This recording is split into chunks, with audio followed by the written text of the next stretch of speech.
Despite trade tensions between Washington and Beijing, U.S. President Donald Trump said he expects a fair deal with China, saying he expects to meet with his Chinese counterpart Xi Jinping in South Korea soon.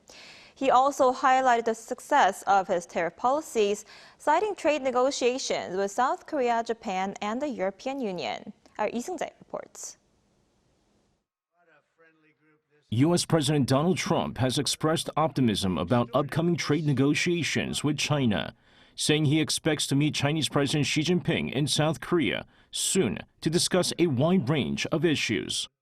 Speaking at a White House luncheon on Monday, President Trump said he believes the two countries will do well in the talks.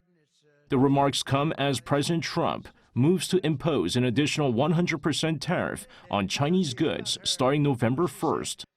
If implemented, the overall tariffs that China must pay on exports to the United States could climb as high as 157%.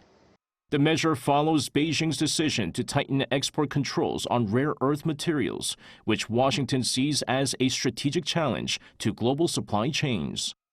Despite the rising trade tensions, Trump emphasized that he maintains a good personal relationship with President Xi and expects to reach what he described as a fair deal.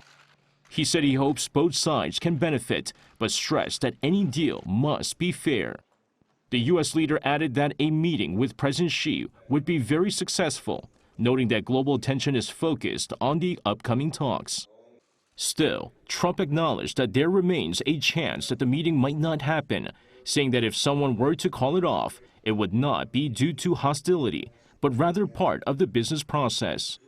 Meanwhile, Trump also highlighted what he views as the broader success of his tariff policies, saying Washington has done well in trade negotiations with South Korea, Japan, and the European Union.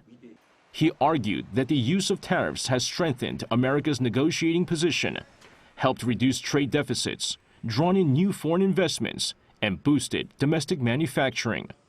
Pundits say Washington is aiming to use this combination of high tariffs and direct diplomacy to pressure Beijing into concessions, while reassuring allies that Washington remains committed to fair and reciprocal trade. Seung-jae, ArirangNews.